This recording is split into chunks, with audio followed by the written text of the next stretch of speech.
Yeah. So I came across this video by I don't really know how to pronounce his name. I believe that's Andre. Why our generation has stopped having kids. So the Let's check it world out. has a problem. We're not having enough kids, That sucks. We need more people, man. We need more people to love. especially in the richest of countries. And this is something that could have huge effects for our economy, our society, and our future. And that's probably because even while they're still in the womb, kids are really expensive. How is he doing? Okay, he's taking his ring finger. He got a little baby thing on it, and he's popping the baby out. I wasn't expecting to see that, but this isn't the first time I saw this magic trick. That's weird. Okay, so bad magic tricks aside, here's the really crazy part.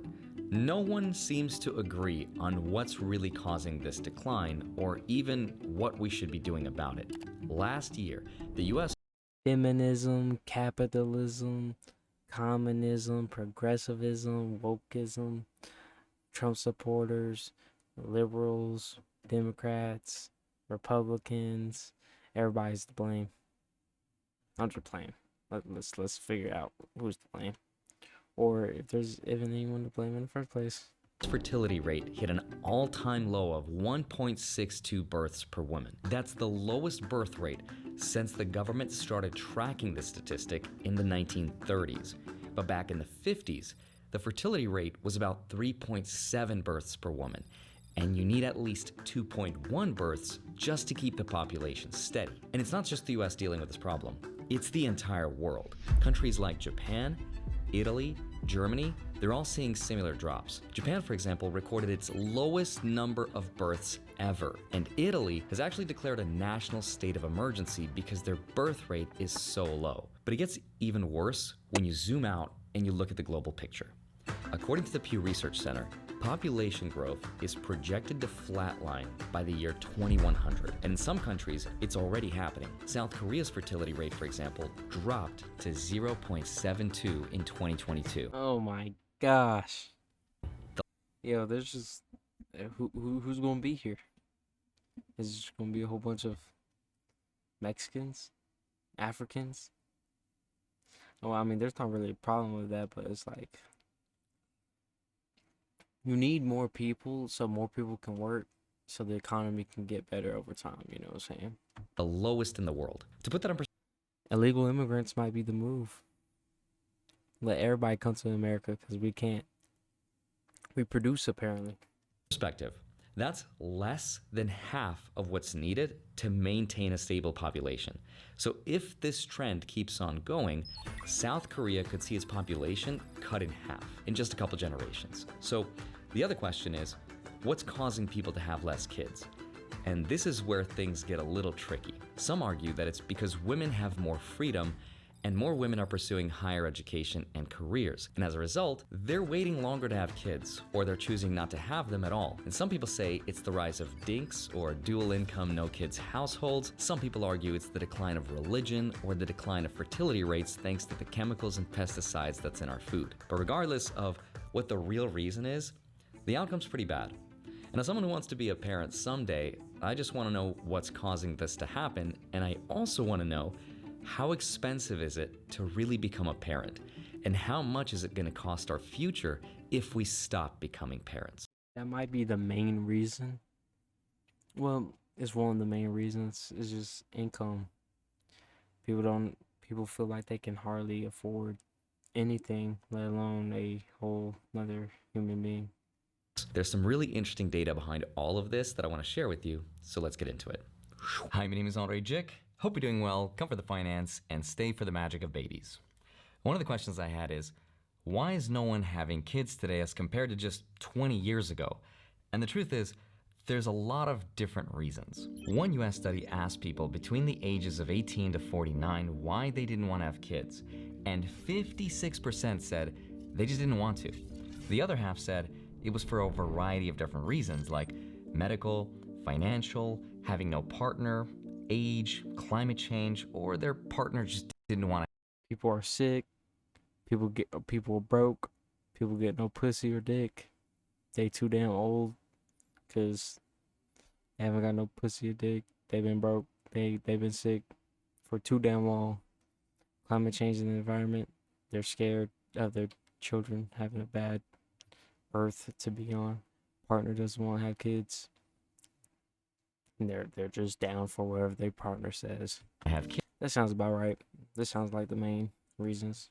And generally the state of the world. And one really surprising reason that kept showing up throughout all the different studies that I looked at across all the different countries was that trouble finding a partner was at 15% of the people surveyed, which is really weird considering the average person spends almost an hour a day on their dating apps. It's now a lot easier than ever before to meet people. Hey, I hate dating apps. I know this is on topic and off topic.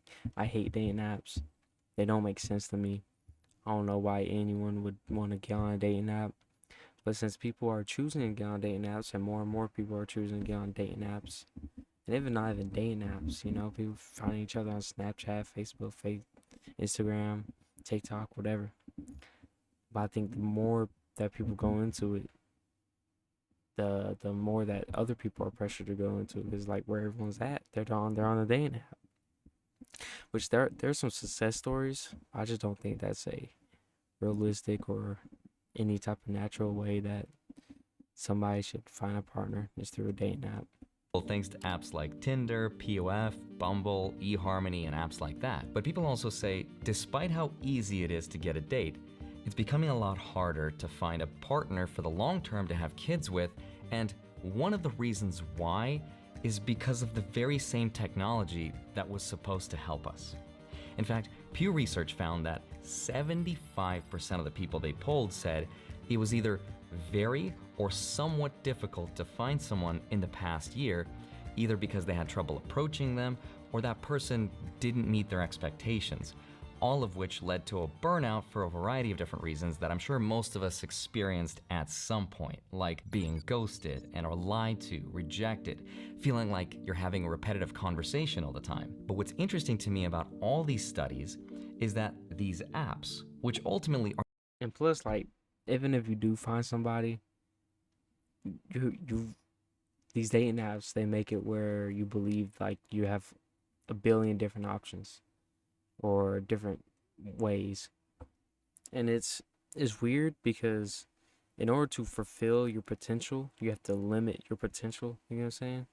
You can't marry a woman and stay with that woman for the rest of your life and only have kids with that woman. And also, experiment and try every single type of woman there is in the world, travel the world, date every single woman. Like, you can't have your cake and eat it too, at least not at the same time, I mean, you probably could, but like you can't spend all your time and energy into that one woman and spend all your time and energy into every single woman in the world at the same time, in order to fulfill your potential as like a partner that will lead into having more children and developing healthier and better children. You have to sacrifice a lot of opportunities and potential you have to be with everybody.